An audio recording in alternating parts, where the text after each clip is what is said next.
박 선생님 정말 어디 아프신 거 아니죠? 혼자 사시는데 빵을 매일 30만 원씩이나. 대체 어디에 쓰시는 거예요? 걱정 마세요. 다 쓸 때가 있습니다. 수상해. 사람들은 저를 보면 그냥 평범한 동네 할아버지라고 생각합니다. 허리가 조금 굽었고 지팡이를 짚고 다니는 노인이라고요. 하지만 제 삶에는 아무도 모르는 비밀이 하나 있습니다. 매일 저녁 6시 저는 어김없이 동네 제과점 행복제과를 찾아갑니다. 그리고 빵과 케이크를 삽니다. 엄청난 양을요. 박 선생님, 오늘도 오셨어요? 제과점 사장 김미란 씨가 저를 보며 놀란 표정을 짓습니다. 그녀는 이 제과점을 15년째 운영하고 있죠. 저를 처음 본 게 벌써 몇 년 전인데 아직도 제 주문에 적응을 못합니다. 네, 오늘도 같은 걸로 부탁합니다. 저는 미소를 지으며 대답했습니다. 식빵 15개, 단팥빵 20개, 크림빵 10개, 그리고 작은 케이크 5개.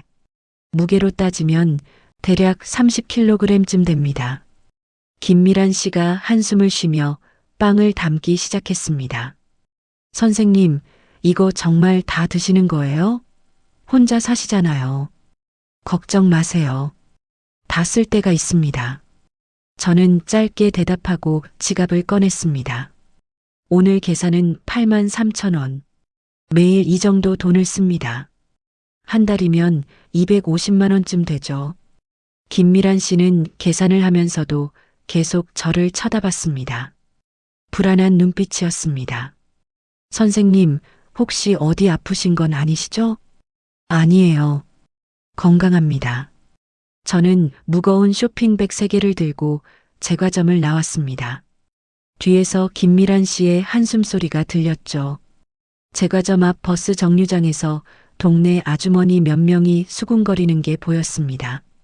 저 할아버지 또 저렇게 많이 사가네. 혼자 사시는데 저걸 어떻게 다 먹어? 뭔가 이상하지 않아? 매일 저 시간에 똑같이. 저는 못 들은 척 지나쳤습니다. 하지만 가슴이 조금 답답했죠. 사람들의 시선이 날카로워지고 있다는 걸 느낄 수 있었습니다. 집까지는 걸어서 10분 거리입니다. 골목길을 걸으며 저는 생각에 잠겼습니다. 언제부터였을까요?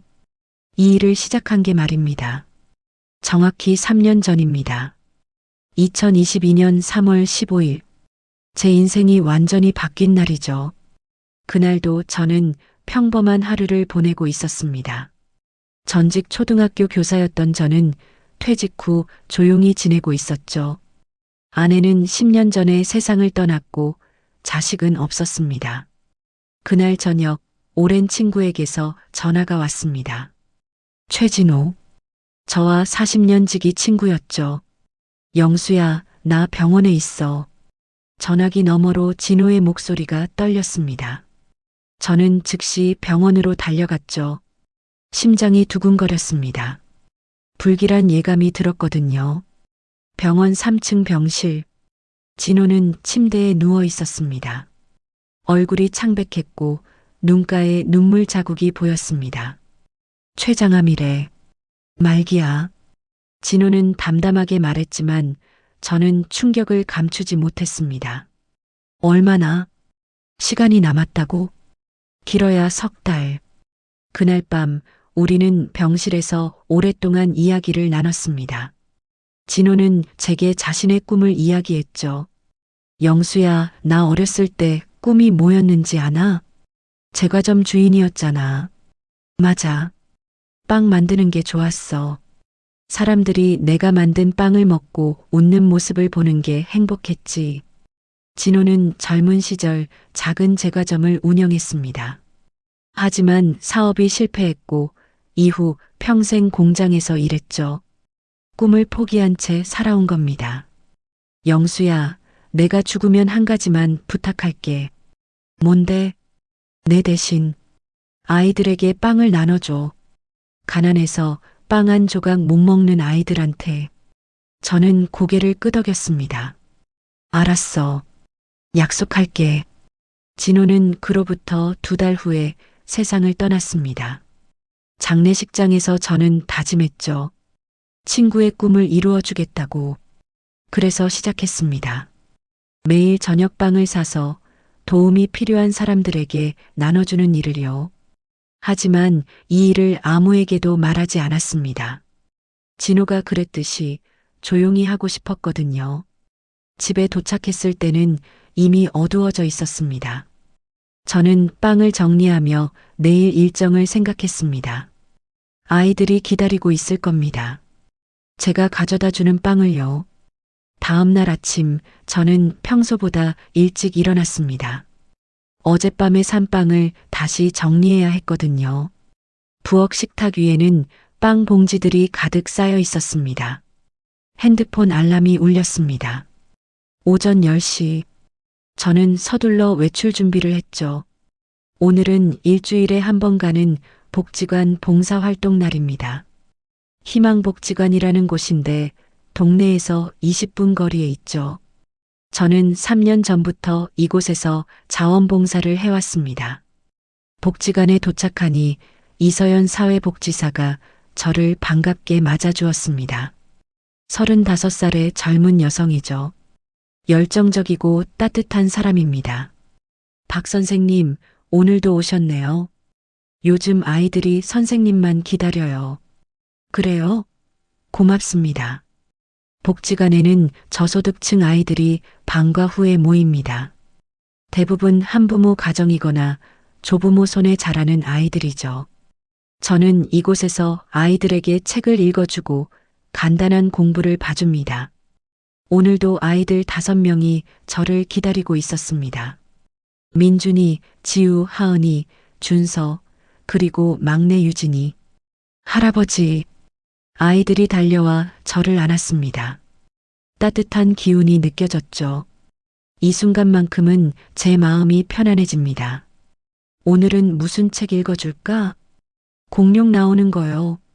아니야, 공주 이야기가 좋아. 아이들이 제잘거렸습니다.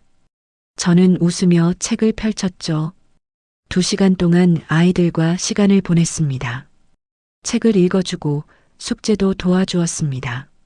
민준이는 수학 문제로 고민하고 있었고 지우는 받아쓰기 연습을 했죠. 할아버지, 배고파요.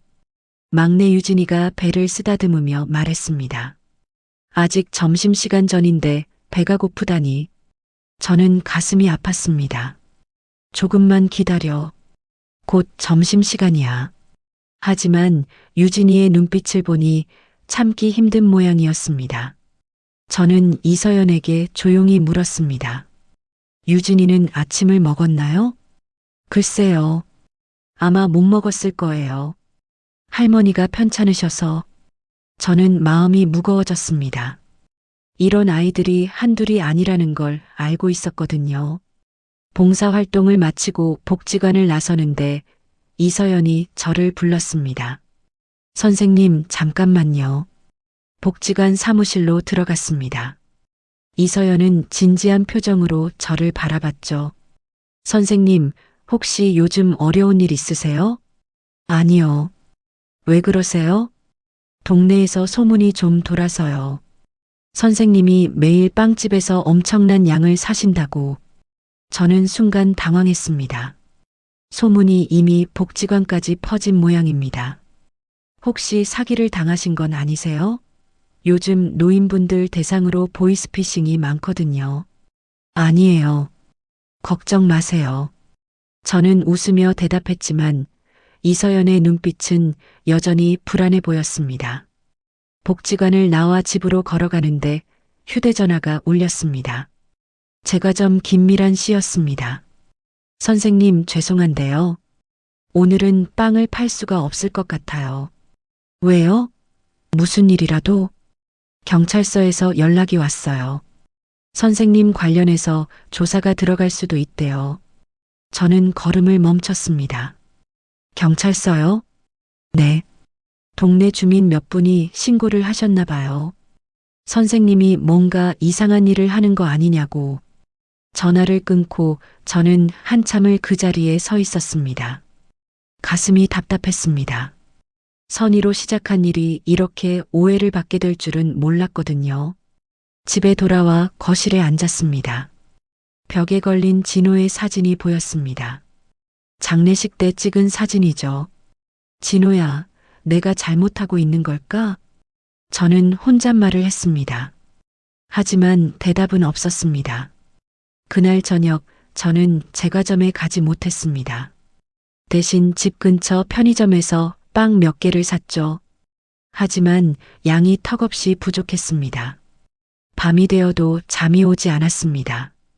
창밖을 내다보며 생각했습니다. 이 일을 계속해야 할까요? 아니면 그만둬야 할까요?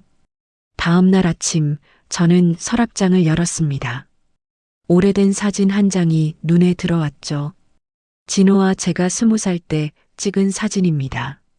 사진 속 진호는 환하게 웃고 있었습니다. 제빵사 복장을 하고 있었죠. 그때 진호는 꿈에 부풀어 있었습니다. 저는 사진을 들고 소파에 앉았습니다. 기억이 떠올랐습니다. 진호와 처음 만난 날이요. 1978년. 저는 20살이었고 진호도 같은 나이였습니다. 대학 신입생 환영회에서 우연히 옆자리에 앉았죠. 너 꿈이 뭐야? 진호가 먼저 말을 걸었습니다. 저는 대답했죠. 선생님이 되고 싶어. 아이들을 가르치는. 멋지다. 나는 빵집 주인이 되고 싶어. 진호의 눈이 반짝였습니다. 그는 어렸을 때부터 빵 만드는 걸 좋아했다고 했죠. 학교 끝나면 동네 빵집에서 아르바이트를 했답니다. 우리는 그날부터 친구가 됐습니다.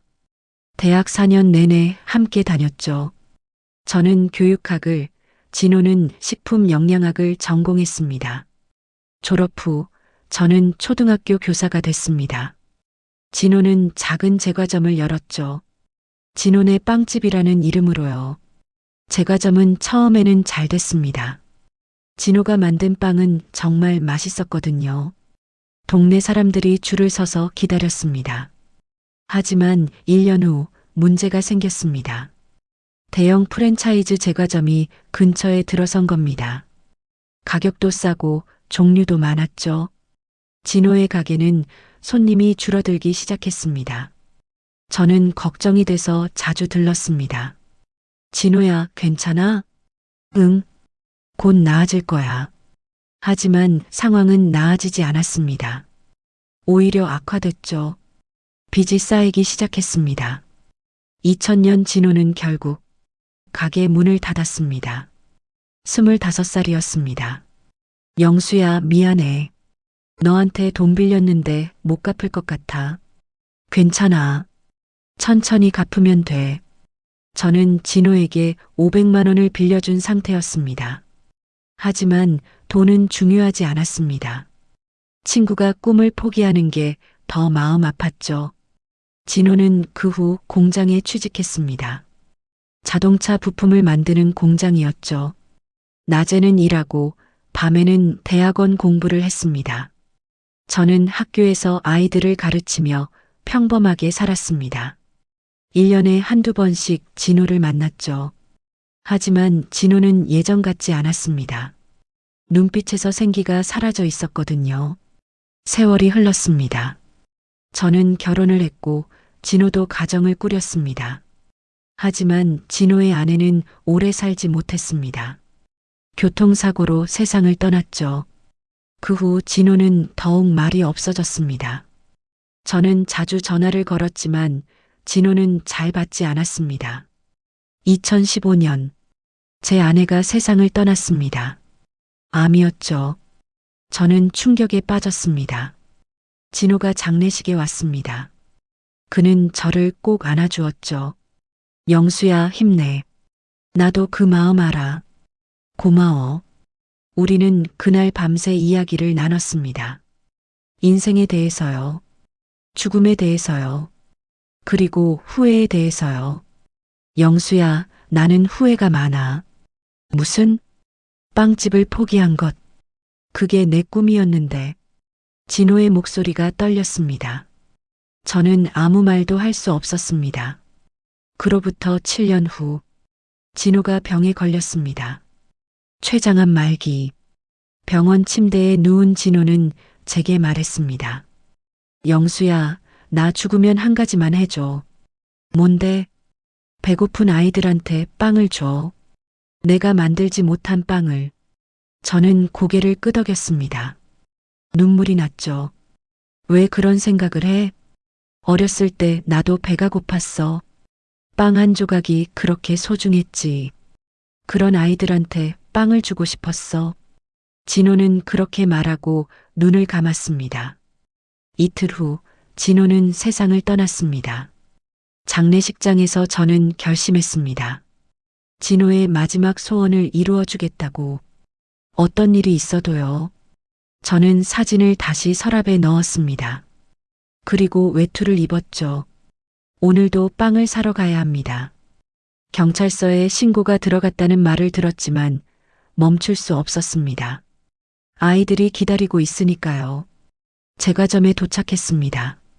김미란 씨가 불안한 표정으로 저를 맞았습니다. 선생님, 정말 괜찮으세요? 네. 걱정 마세요. 저는 평소처럼 빵을 주문했습니다. 김미란 씨는 주저하다가 빵을 담기 시작했죠. 계산을 마치고 나오는데 제과점 앞에 낯선 여자가 서 있었습니다. 이서연 복지사였습니다. 선생님, 제가 따라와도 될까요? 서연의 목소리는 조심스러웠습니다. 저는 잠시 망설이다가 고개를 끄덕였습니다. 따라오세요. 서연과 함께 골목길을 걸었습니다. 무거운 쇼핑백을 든 제 뒤를 서연이 조용히 따라왔죠. 어색한 침묵이 흘렀습니다. 선생님, 어디로 가시는 거예요? 서연이 조심스럽게 물었습니다. 저는 대답하지 않았습니다. 아직 보여줄 준비가 안 됐거든요. 10분쯤 걸었을까요? 저는 한 아파트 단지 앞에 멈췄습니다. 낡은 다세대 주택이 모여 있는 곳이죠. 여기서 잠깐만 기다려주세요. 저는 서연에게 말하고 계단을 올라갔습니다. 3층. 초인종을 눌렀습니다. 문이 열렸습니다. 할머니 한 분이 나왔죠. 유진이의 할머니였습니다. 아, 박 선생님. 오셨어요? 네. 오늘도 이거 좀 드세요. 저는 빵 봉지를 건넸습니다. 식빵 2개와 단팥빵 5개가 들어 있었죠. 선생님, 정말 고맙습니다. 유진이가 선생님 빵만 기다려요. 천만에요. 유진이 밥은 잘 먹고 있나요? 할머니의 표정이 어두워졌습니다. 요즘 제가 허리가 아파서 일을 못 나가요. 그래서 걱정 마세요. 제가 도와드릴게요. 저는 지갑에서 10만 원을 꺼냈습니다. 할머니는 손을 저었지만 저는 억지로 쥐어드렸죠. 받으세요. 유진이 밥 사 먹이시라고요. 선생님, 할머니의 눈에 눈물이 맺혔습니다. 저는 더 이상 말하지 않고 계단을 내려왔습니다. 서연이 아래에서 저를 기다리고 있었습니다. 눈이 커져 있었죠. 선생님, 방금 다음 장소로 가야 합니다. 저는 다시 걷기 시작했습니다. 서연은 아무 말 없이 따라왔죠. 2번째 장소는 공원 벤치였습니다. 저녁 7시. 이 시간이면 노숙자 몇 분이 이곳에 모입니다. 과연 벤치에 2분이 앉아 계셨습니다. 60대 남자 2분이죠. 할아버지들, 오늘도 여기 계시네요. 오, 박 선생. 또 왔어? 저는 빵 봉지를 건넸습니다. 크림빵 10개가 들어 있었습니다. 따뜻할 때 드세요. 고맙네. 자네 덕분에 우리가 살아. 한 분이 빵을 받으며 눈시울을 붉혔습니다. 저는 잠깐 그분들과 이야기를 나눴죠. 요즘 날씨가 추운데 복지관은 안 가세요? 복지관은 사람이 너무 많아서 불편해. 여기가 편해. 저는 고개를 끄덕였습니다. 더 이상 권하지 않았죠. 각자의 사정이 있다는 걸 알고 있었으니까요. 3번째 장소, 동네 뒤편의 작은 교회였습니다. 저는 교회 지하실로 내려갔죠. 지하실에는 아이들 7명이 모여 있었습니다. 모두 결식 아동들입니다. 교회에서 저녁을 제공하지만 빵이나 간식은 없었죠. 할아버지, 아이들이 달려왔습니다. 저는 남은 빵을 모두 꺼냈습니다. 식빵, 단팥빵, 크림빵, 그리고 작은 케이크도요. 우와, 오늘은 케이크도 있어요. 아이들의 눈이 반짝였습니다. 저는 빵을 하나씩 나눠주었죠. 아이들은 행복한 표정으로 빵을 먹기 시작했습니다. 한 아이가 제게 물었습니다. 할아버지는 왜 우리한테 이렇게 잘해주세요? 그냥 너희들이 좋아서. 저는 웃으며 대답했습니다. 진짜 이유는 말하지 않았죠. 진호의 이야기는 제 안에만 간직하고 싶었으니까요. 30분 후, 저는 교회를 나왔습니다. 서연이 여전히 저를 따라오고 있었죠. 선생님, 서연의 목소리가 떨렸습니다. 저는 그녀를 돌아봤습니다. 서연의 눈에 눈물이 가득했죠. 선생님이 매일 이런 일을 하신 거예요? 네. 얼마나 오래? 3년쯤 됐습니다. 서연은 입을 다물지 못했습니다. 저는 그녀에게 말했죠. 이 일은 비밀로 해주세요. 아무한테도 말하지 말고. 왜요? 이런 좋은 일을 왜 숨기세요? 저는 고개를 저었습니다. 좋은 일이 아닙니다. 그냥 약속을 지키는 것뿐이에요. 약속이요? 저는 대답하지 않았습니다. 대신 집으로 걸어가기 시작했죠. 서연이 뒤에서 말했습니다. 선생님, 동네 사람들이 오해하고 있어요. 경찰도 의심하고요. 알고 있습니다. 그럼 설명하셔야죠. 선생님이 나쁜 일을 하는 게 아니라고. 저는 걸음을 멈추고 서연을 돌아봤습니다. 설명할 필요 없습니다. 시간이 지나면 다들 알게 될 겁니다. 하지만 걱정 마세요. 저는 괜찮습니다. 저는 다시 걷기 시작했습니다. 가슴이 답답했지만 후회는 없었습니다. 제가 하는 일이 옳다는 걸 알고 있었으니까요. 다음 날 아침, 저는 현관문 앞에서 이상한 것을 발견했습니다. 누군가 쪽지를 붙여놓았더군요. 수상한 행동 그만하세요. 경찰에 신고했습니다. 쪽지를 읽는 순간 가슴이 철렁 내려앉았습니다. 하지만 놀라지는 않았죠. 예상했던 일이었으니까요. 복도를 걸어 나오는데 옆집 아주머니와 마주쳤습니다. 이 아파트에 10년째 사는 분이죠. 저와는 인사를 나누는 사이였습니다. 박 선생님, 아주머니가 저를 불렀습니다. 목소리가 차갑더군요. 네, 무슨 일이세요? 요즘 이상한 소문이 돌던데요. 선생님이 매일 빵을 엄청나게 사신다면서요? 저는 잠시 말을 멈췄습니다. 네, 사긴 합니다. 혼자 사시는데 그걸 다 어디에 쓰세요? 혹시 무슨 이상한 일에? 아주머니의 눈빛이 날카로웠습니다. 의심의 눈초리였죠. 걱정 마세요. 이상한 일 아닙니다. 그럼 뭐예요? 설명 좀 해주세요. 저는 고개를 저었습니다. 죄송하지만 말씀드릴 수 없습니다. 보세요. 그렇게 숨기시니까 더 의심스러운 거예요. 아주머니가 목소리를 높였습니다. 저는 더 이상 대답하지 않고 엘리베이터에 탔죠. 아파트를 나와 제과점으로 향했습니다. 길을 걷는데 뒤에서 수군거리는 소리가 들렸습니다. 저 사람 이상하다니까. 맞아. 경찰이 조사한다던데. 뭔가 숨기는 게 있는 거 아니야?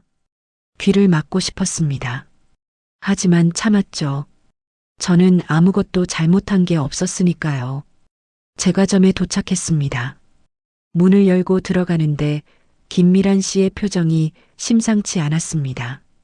선생님, 오늘은 정말 안 될 것 같아요. 김미란 씨가 난처한 표정으로 말했습니다. 왜요? 경찰서에서 어제 다녀갔어요. 선생님에 대해 물어보더라고요. 무슨 내용을요? 빵을 얼마나 사시는지, 어디에 쓰시는지. 저도 모른다고 했지만 김미란 씨가 한숨을 쉬었습니다. 선생님, 솔직히 말씀해 주실 수 없나요? 저도 불안해서요. 저는 잠시 고민했습니다. 김미란 씨한테는 말해도 될까요? 하지만 입을 열지 못했습니다. 미란 씨, 조금만 참아주세요. 곧 다 밝혀질 겁니다. 언제요? 머지않아서요. 김미란 씨는 고개를 저었습니다. 선생님, 죄송하지만 당분간은 빵을 팔 수가 없어요. 제 가게도 평판이 있거든요.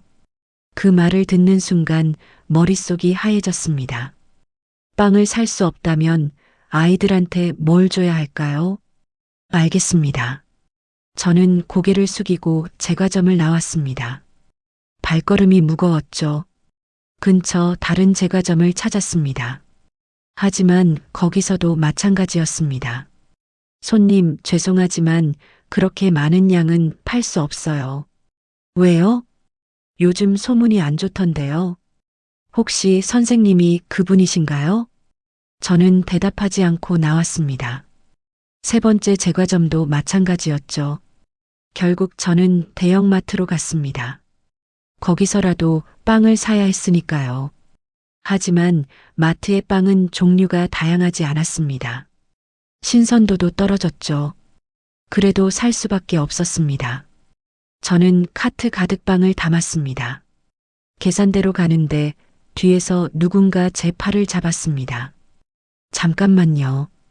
돌아보니 경찰 제복을 입은 남자였습니다. 30대 중반쯤 돼 보이는 형사였죠. 박영수 씨 맞으시죠? 네, 그런데요. 잠깐 이야기 좀 할 수 있을까요? 심장이 두근거렸습니다. 하지만 저는 침착하게 대답했죠. 무슨 일이신가요? 동네에서 신고가 들어왔습니다. 박영수 씨가 수상한 행동을 한다고요. 형사가 수첩을 꺼냈습니다. 매일 30kg 이상의 빵을 구매하신다면서요? 혼자 사시는데 말입니다. 네, 삽니다. 용도가 뭡니까? 저는 잠시 망설였습니다. 말해야 할까요? 하지만 아직은 때가 아닌 것 같았습니다. 개인적인 용도입니다. 더 구체적으로 말씀해 주실 수 없나요? 죄송하지만 지금은 말씀드리기 어렵습니다. 형사의 표정이 굳어졌습니다. 박 씨, 협조 안 하시면 곤란합니다. 이건 정식 조사입니다. 법을 어긴 게 있나요? 아직은 아닙니다. 하지만 의심스러운 점이 많습니다. 형사가 카트 안을 들여다봤습니다. 이 빵들도 전부 개인적인 용도입니까? 네. 믿기 어렵군요. 형사가 한숨을 쉬었습니다. 박 씨, 솔직히 말씀하세요. 혹시 불법적인 일에 연루되신 건 아니죠? 아닙니다. 그럼 왜 이렇게 많은 빵을 사시는 겁니까? 저는 입을 다물었습니다. 더 이상 대답하고 싶지 않았죠. 형사가 명함을 건넸습니다. 생각이 바뀌시면 연락 주세요. 조만간 정식으로 조사에 응하셔야 할 수도 있습니다. 형사가 떠나고 저는 계산을 마쳤습니다. 손이 떨렸죠. 처음으로 두려움을 느꼈습니다. 집으로 돌아오는 길, 저는 벤치에 앉아 한참을 생각했습니다. 이 일을 계속할 수 있을까요? 경찰 조사까지 받게 된다면요. 핸드폰이 울렸습니다. 서연이었습니다. 선생님, 괜찮으세요? 동네에 소문이 더 심해졌어요. 알고 있습니다. 선생님, 제가 도와드릴게요. 제가 복지관 이름으로 설명하면. 저는 고개를 저었습니다. 물론 서연은 볼 수 없었지만요. 아닙니다. 그냥 두세요. 하지만 선생님, 괜찮습니다. 걱정 마세요. 전화를 끊고 저는 하늘을 올려다봤습니다. 구름이 빠르게 지나가고 있었죠. 진호야, 내가 제대로 하고 있는 걸까? 혼잣말이 바람에 흩어졌습니다. 대답은 없었죠. 그날 저녁, 저는 평소보다 적은 양의 빵을 들고 아이들을 찾아갔습니다. 마음이 무거웠습니다. 아이들은 여전히 밝은 얼굴로 저를 맞아주었죠. 하지만 저는 웃을 수가 없었습니다. 언제까지 이렇게 할 수 있을까요? 경찰 조사를 받게 되면요. 아니, 동네 사람들의 시선이 더 차가워지면요. 그날 밤, 저는 진호의 사진 앞에 앉아 있었습니다. 진호야, 미안해. 내 부탁을 지킬 수 있을지 모르겠어. 눈물이 났습니다. 처음으로 약해지는 제 자신이 느껴졌죠. 일주일이 지났습니다.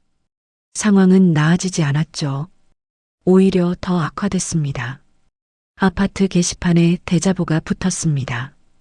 이상한 행동을 하는 주민이 있습니다. 3층 박영수, 경찰 조사 중이니 주의하시기 바랍니다. 누가 붙였는지 모르겠지만 사람들의 시선이 더 차갑게 변했습니다. 복도에서 마주치면 다들 피했죠. 저는 더 이상 동네 제과점에서 빵을 살 수 없었습니다. 대형마트를 전전하며 빵을 샀죠. 하지만 양도 적고 질도 좋지 않았습니다. 아이들한테 미안했습니다. 예전처럼 좋은 빵을 주지 못해서요. 어느 날 저녁, 저는 교회 지하실에서 아이들에게 빵을 나눠주고 있었습니다. 그때 낯선 사람 2명이 들어왔죠. 경찰이었습니다. 박영수 씨 맞습니까? 네. 형사 2명이 저를 둘러쌌습니다. 아이들이 겁에 질린 표정으로 저를 바라봤죠. 무슨 일로 오셨나요? 동행해 주셔야겠습니다. 정식 조사가 필요합니다. 제 가슴이 철렁 내려앉았습니다. 지금요? 네. 지금 당장이요. 저는 아이들을 돌아봤습니다. 아이들의 눈에 눈물이 맺혀 있었죠. 할아버지, 어디 가요? 한 아이가 물었습니다. 저는 웃으며 대답했습니다. 곧 돌아올게. 걱정하지 마. 하지만 제 목소리는 떨리고 있었습니다. 경찰차를 타고 경찰서로 갔습니다. 조사실에 앉았죠. 차가운 의자, 차가운 분위기. 형사가 서류를 펼쳤습니다. 박영수 씨, 지난 3년간 빵 구매에 사용한 금액이 8천만 원이 넘습니다. 그럴 겁니다. 퇴직연금으로 사신 거죠? 네. 용도가 뭡니까? 저는 입을 다물었습니다. 답변하지 않으시면 불리해질 수 있습니다. 법을 어긴 게 없습니다. 그럼 왜 말씀 안 하십니까? 형사가 책상을 쳤습니다. 박 씨, 우리도 일하는 사람입니다. 협조해 주세요. 저는 고개를 들어 형사를 똑바로 바라봤습니다. 제가 하는 일은 나쁜 일이 아닙니다. 하지만 아직 말할 때가 아닙니다. 언제가 그때입니까? 곧입니다. 형사가 한숨을 쉬었습니다. 2시간 동안 조사가 계속됐습니다. 같은 질문, 같은 대답. 결국 형사들은 저를 보냈습니다. 증거가 없었으니까요. 법을 어긴 게 없었으니까요. 하지만 경고를 받았습니다. 다음에 또 신고가 들어오면 더 강력한 조사를 할 겁니다. 경찰서를 나왔습니다. 밤 11시. 거리는 조용했죠. 저는 벤치에 앉아 하늘을 올려다봤습니다. 별이 보이지 않았습니다. 구름이 하늘을 덮고 있었죠. 핸드폰이 울렸습니다. 서연이었습니다. 선생님, 경찰서 다녀오셨다면서요? 네. 괜찮으세요? 네. 서연의 목소리가 떨렸습니다. 선생님, 이제 그만하세요. 제가 대신 할게요. 안 됩니다. 왜요? 선생님이 이렇게 고생하실 필요 없어요. 저는 고개를 저었습니다. 이건 제가 해야 하는 일입니다. 약속이니까요.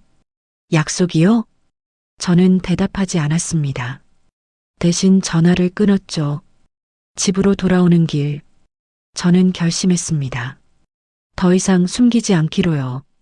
다음 주 토요일, 동네 주민들을 모두 모으겠습니다. 그리고 진실을 밝히겠죠. 진호의 이야기를요. 제가 3년 동안 해온 일을요. 진실을 알면 사람들도 이해해 주겠죠. 그렇게 믿고 싶었습니다. 토요일 아침, 저는 일찍 일어나 준비를 시작했습니다. 오늘이 그날입니다. 진실을 밝히는 날이죠. 아파트 관리사무소에 연락했습니다. 주민회의를 소집하고 싶다고요. 처음에는 난색을 보이더니 결국 허락해 주었습니다. 오후 3시, 아파트 커뮤니티 센터. 생각보다 많은 사람들이 모였습니다. 50명은 넘어 보였죠. 모두 저를 의심의 눈초리로 바라봤습니다. 수군거리는 소리가 들렸죠. 저 사람이 그 할아버지야? 경찰 조사까지 받았다던데. 도대체 무슨 일을 한 거야? 저는 단상 위에 올라갔습니다. 손이 떨렸습니다. 마이크를 잡는 손에 힘이 들어가지 않았죠. 안녕하세요. 3층에 사는 박영수입니다. 제 목소리가 울려 퍼졌습니다. 사람들이 조용해졌죠. 오늘 여러분을 모신 이유는 제가 해온 일에 대해 설명드리기 위해서입니다. 저는 숨을 깊게 들이쉬었습니다. 3년 전부터 저는 매일 빵을 삽니다. 30kg 정도 되죠. 여러분이 궁금해하시고 의심하신 그 빵 말입니다. 사람들의 시선이 더욱 날카로워졌습니다. 이 빵들은 제가 먹는 게 아닙니다. 다른 사람들에게 나눠주는 겁니다. 웅성거리는 소리가 커졌습니다. 누구한테요? 왜 그런 걸 하세요? 저는 손을 들어 사람들을 진정시켰습니다. 제게는 친구가 한 명 있었습니다. 최진호. 40년 지기 친구였죠. 저는 진호의 사진을 스크린에 띄웠습니다. 젊은 시절 제빵사 복장을 한 진호의 모습이었죠. 진호는 어렸을 때부터 빵 만드는 걸 좋아했습니다. 제과점을 운영하는 게 꿈이었죠. 사람들이 조용히 듣기 시작했습니다. 하지만 진호의 가게는 1년 만에 문을 닫았습니다. 대형 프랜차이즈 제과점이 들어오면서 손님이 줄었거든요. 저는 잠시 말을 멈췄습니다. 목이 메었죠. 진호는 그 후 평생 공장에서 일했습니다.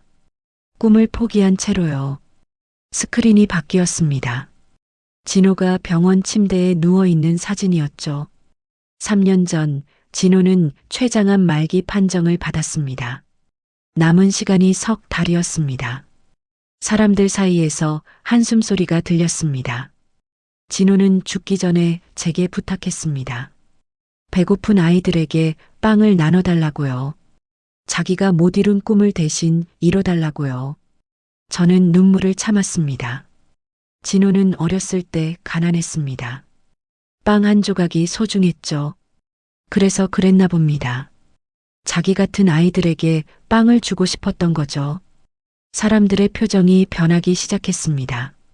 저는 진호의 마지막 소원을 들어주기로 약속했습니다. 그래서 3년 동안 매일 빵을 사서 나눠줬죠. 스크린에 아이들의 사진이 나타났습니다. 제가 몰래 찍은 사진들이었죠. 빵을 받고 웃는 아이들의 모습. 이 아이들은 결식 아동입니다. 한부모 가정이거나 조부모 손에 자라는 아이들이죠. 하루에 한 끼도 제대로 못 먹는 아이들입니다. 사람들이 사진을 조용히 바라봤습니다. 저는 이 아이들에게 매일 빵을 나눠줬습니다. 노숙자분들에게도요. 혼자 사는 어르신들에게도요. 다음 사진은 공원 벤치의 노숙자들이었습니다. 이분들도 따뜻한 빵 한 조각이 소중한 분들입니다. 저는 마이크를 내려놓고 사람들을 돌아봤습니다. 여러분이 저를 의심하신 건 당연합니다. 제가 설명을 안 했으니까요. 하지만 저는 나쁜 일을 한 게 아닙니다. 단지 친구와의 약속을 지킨 것뿐입니다. 사람들이 숙연해졌습니다. 퇴직금 8천만 원을 빵 사는 데 썼습니다. 후회하지 않습니다. 이 돈으로 많은 사람들이 배불리 먹었으니까요. 저는 고개를 숙였습니다. 의심하게 해서 죄송합니다. 하지만 이 일은 조용히 하고 싶었습니다. 진호가 그랬듯이요. 잠시 침묵이 흘렀습니다. 그때 누군가 박수를 쳤습니다. 1명, 2명, 3명. 곧 커뮤니티 센터 전체가 박수 소리로 가득 찼습니다. 저는 고개를 들었죠. 사람들이 일어나 박수를 치고 있었습니다. 눈물을 흘리는 사람도 있었죠. 옆집 아주머니가 단상으로 올라왔습니다. 아주머니의 눈에도 눈물이 가득했습니다. 선생님, 죄송해요. 제가 오해했어요. 괜찮습니다. 제가 경찰에 신고했어요. 정말 미안해요. 아주머니가 제 손을 잡았습니다. 따뜻했죠. 한 남자가 손을 들었습니다. 선생님, 저도 도와드리고 싶습니다. 매달 10만 원씩 기부하겠습니다. 그러자 다른 사람들도 손을 들기 시작했습니다. 저도요. 저도 돕고 싶어요. 저는 눈물이 났습니다. 억눌렀던 감정이 터져 나왔죠. 고맙습니다. 정말 고맙습니다. 제 목소리가 떨렸습니다. 회의가 끝나고 많은 사람들이 저에게 다가왔습니다. 악수를 청하고 격려의 말을 건넸죠. 김미란 제과점 사장도 왔습니다. 선생님, 몰라 뵙고 죄송했어요. 이제부터 빵값 할인해 드릴게요. 아닙니다. 정당한 값을 내야죠. 김미란 씨가 고개를 저었습니다. 아니에요. 제가 하고 싶어서 하는 겁니다. 선생님의 마음에 제가 동참하고 싶어요. 그날 저녁, 저는 평소보다 많은 빵을 들고 아이들을 찾아갔습니다. 여러 주민들이 돈을 모아준 덕분이었죠. 아이들이 달려왔습니다. 할아버지, 오늘은 빵이 엄청 많네요. 저는 아이들에게 빵을 나눠주며 웃었습니다. 오랜만에 마음 편하게 웃었죠. 교회 목사님이 저를 불렀습니다. 박 선생님, 소문 들었습니다.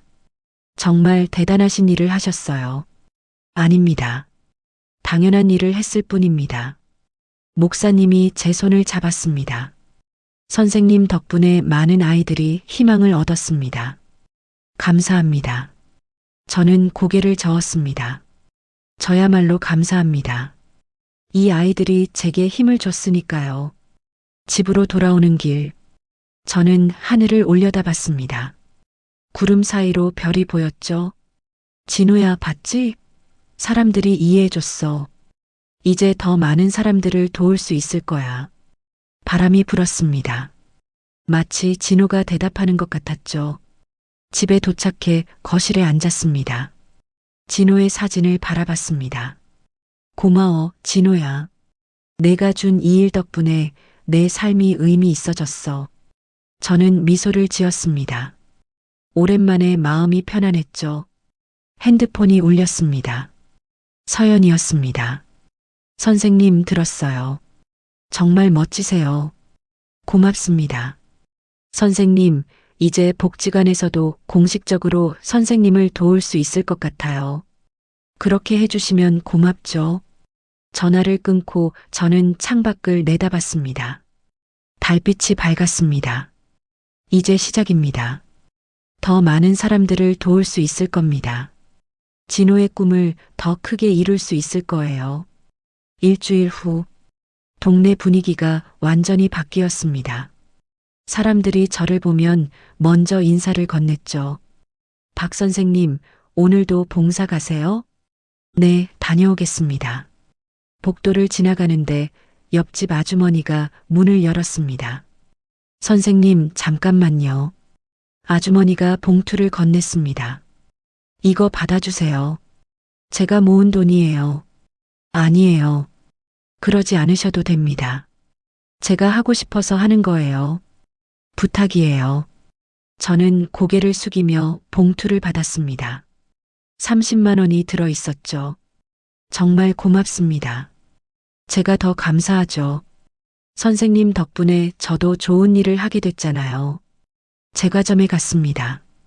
김미란 씨가 반갑게 맞아주었죠. 선생님, 오늘 특별히 신경 써서 구웠어요. 빵이 평소보다 더 많았습니다. 더 다양했죠. 이게 다예요? 네. 다른 손님들도 기부하셨어요. 선생님이 나눠주신다고 하니까요. 저는 가슴이 뭉클했습니다. 모두 고맙다고 전해주세요. 제가 전할게요.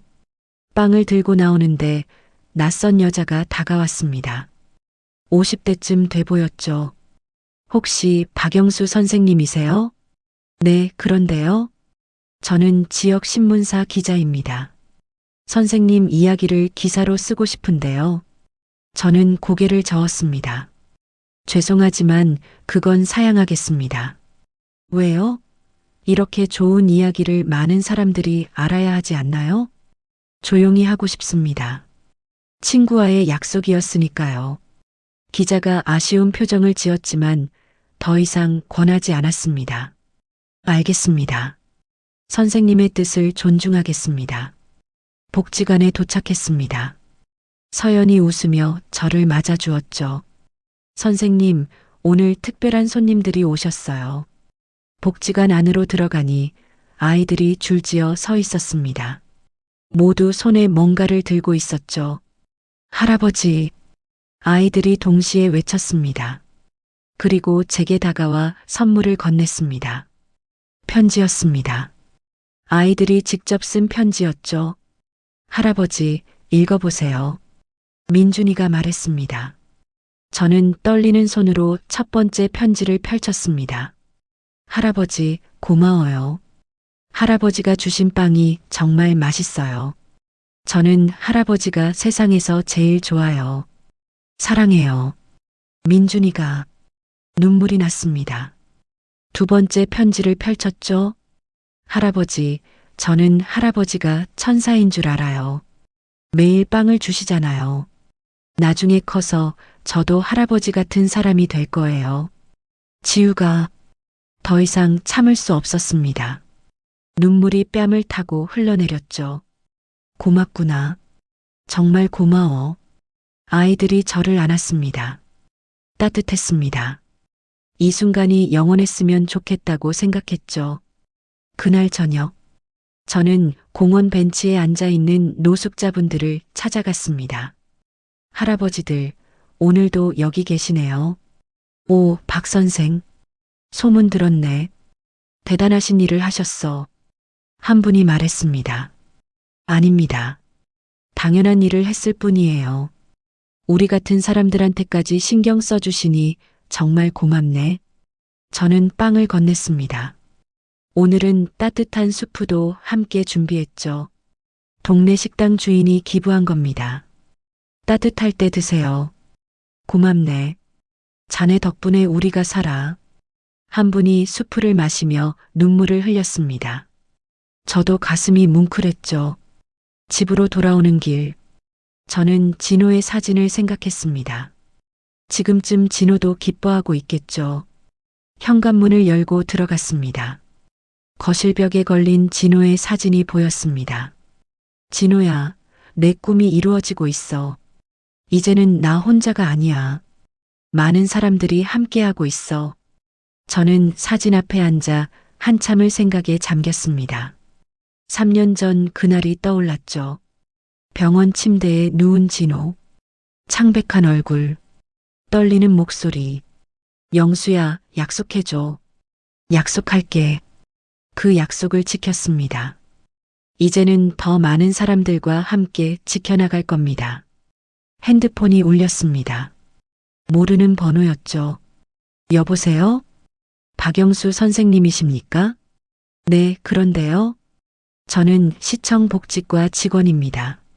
선생님 이야기를 듣고 연락드렸습니다. 저는 잠시 당황했습니다. 무슨 일이신가요?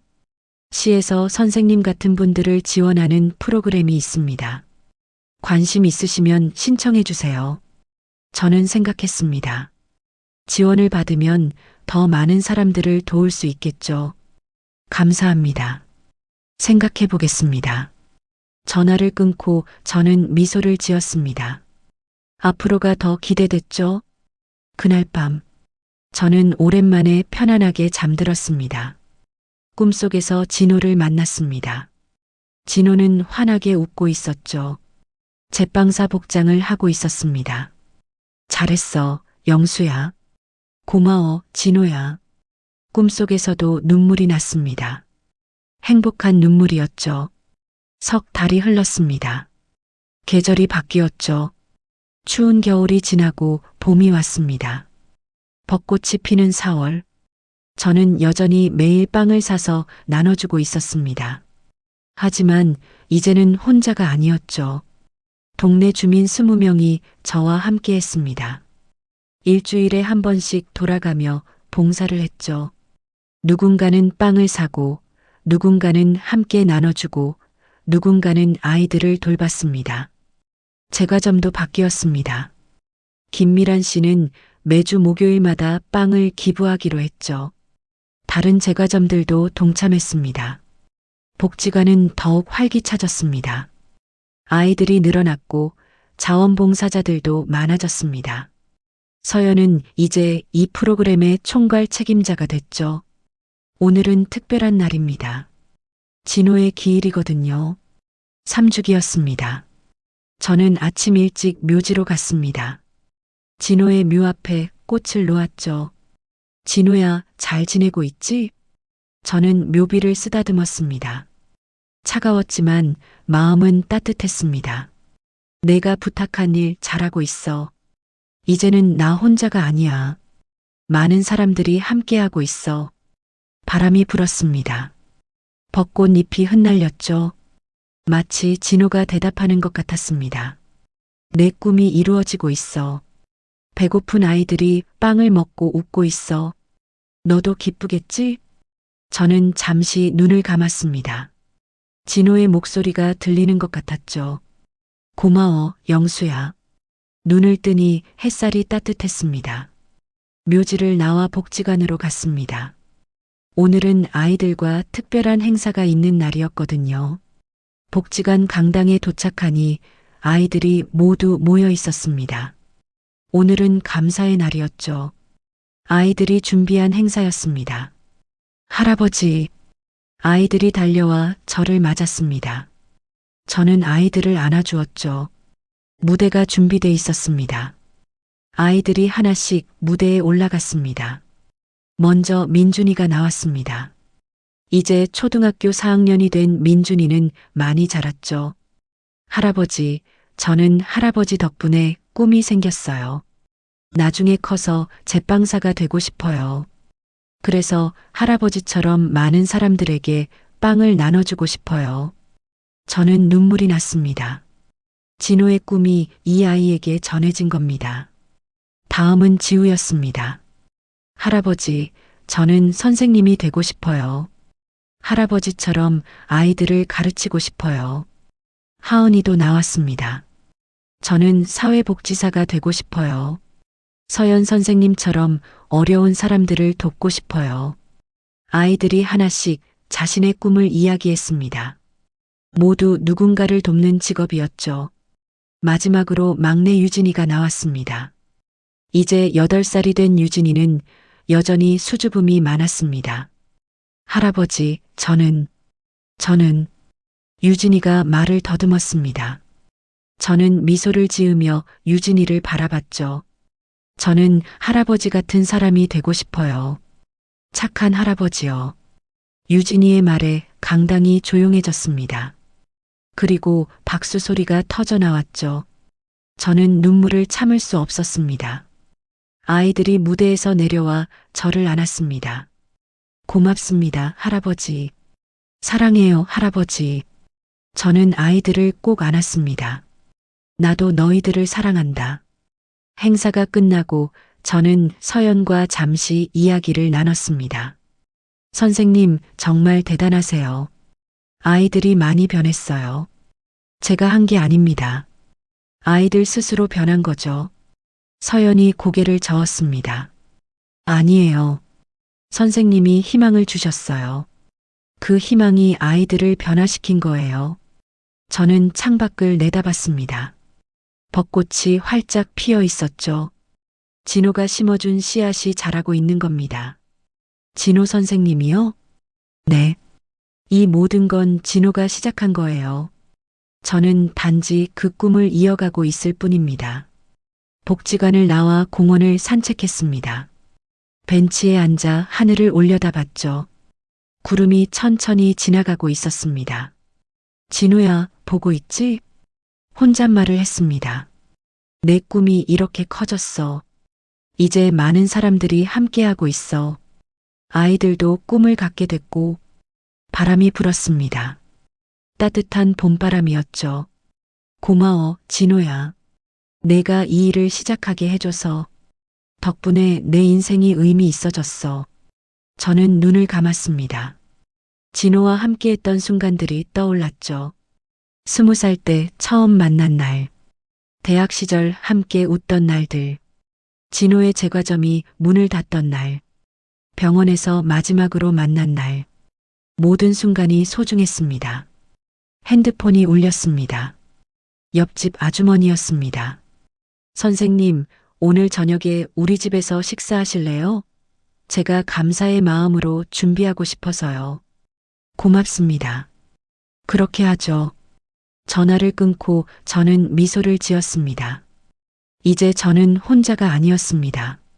많은 사람들이 함께하고 있었죠. 저녁이 됐습니다. 저는 옆집 아주머니 댁에서 따뜻한 저녁을 먹었습니다. 아주머니의 가족들도 함께였죠.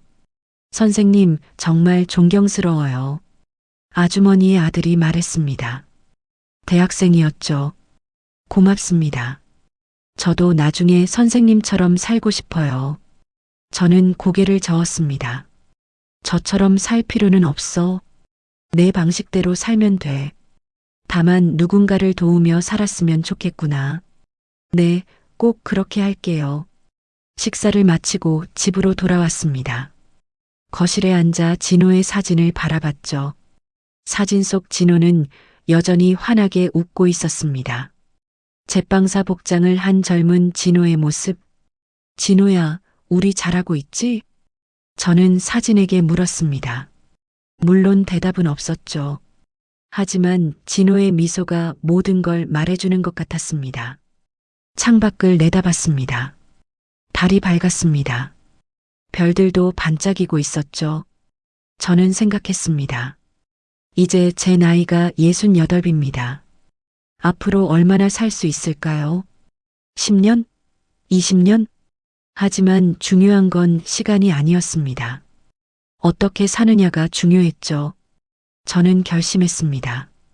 남은 시간 동안 계속 이 일을 하겠다고, 진호의 꿈을 이어가겠다고, 그리고 더 많은 사람들에게 희망을 주겠다고. 책상 서랍을 열었습니다. 거기에는 진호가 남긴 편지가 있었습니다. 병원에서 받은 마지막 편지였죠. 편지를 꺼내 펼쳤습니다. 영수야, 내가 이 세상을 떠나도 슬퍼하지 마. 나는 행복했어. 내가 내 친구였으니까. 그리고 내가 내 꿈을 이어줄 거니까. 아이들에게 빵을 나눠줘. 그게 내 마지막 소원이야. 고마워, 내 친구. 사랑해. 진호가. 저는 편지를 가슴에 안았습니다. 눈물이 났죠. 나도 사랑해, 진호야. 그리고 고마워. 내가 내 인생에 의미를 줘서. 저는 편지를 다시 서랍에 넣었습니다. 그리고 침대에 누웠죠. 내일도 할 일이 많았습니다. 빵을 사러 가야 하고, 아이들을 만나야 하고, 노숙자분들을 찾아가야 했죠. 하지만 피곤하지 않았습니다. 오히려 기대됐습니다. 내일도 모레도 계속요. 눈을 감았습니다. 곧 잠이 들었죠. 꿈속에서 저는 다시 진호를 만났습니다. 진호는 빵을 만들고 있었습니다. 환한 미소를 지으며요. 영수야, 같이 만들자. 그래, 진호야. 저는 진호 옆에 섰습니다. 함께 빵을 만들었죠. 따뜻한 빵, 사랑이 담긴 빵. 그 빵은 많은 사람들에게 전해졌습니다. 배고픈 아이들에게, 외로운 노인들에게, 희망이 필요한 모든 사람들에게. 빵 한 조각이 세상을 바꿀 수는 없을지도 모릅니다. 하지만 누군가의 하루를 바꿀 수는 있습니다. 누군가에게 희망을 줄 수는 있습니다. 그리고 그 작은 희망들이 모이면 세상도 조금씩 변할 수 있습니다. 저는 그걸 믿습니다. 진호도 그렇게 믿었죠. 이제 많은 사람들이 함께 믿고 있습니다. 그리고 함께 만들어가고 있습니다. 더 따뜻한 세상을요. 빵 한 조각에서 시작된 기적. 진호와 저, 그리고 이제는 여러분의 이야기입니다. 1년이 더 지났습니다. 저는 여전히 빵을 나눠주고 있습니다. 이제 69입니다. 건강은 예전 같지 않습니다. 무릎도 아프고 허리도 자주 쑤십니다. 하지만 멈출 수는 없죠. 오늘도 제과점에 갔습니다. 김미란 씨가 반갑게 맞아주었죠. 선생님, 오늘은 특별히 준비한 게 있어요. 김미란 씨가 상자를 건넸습니다. 열어보니 케이크였습니다. 행복을 나누는 사람에게라고 적혀 있었죠. 이건 뭐예요? 선생님, 감사 케이크예요. 저희 제과점 사장들이 모여서 만들었어요. 저는 감동했습니다. 고맙습니다. 저희가 더 감사하죠. 복지관에 갔습니다. 아이들이 저를 기다리고 있었습니다. 민준이가 달려왔습니다.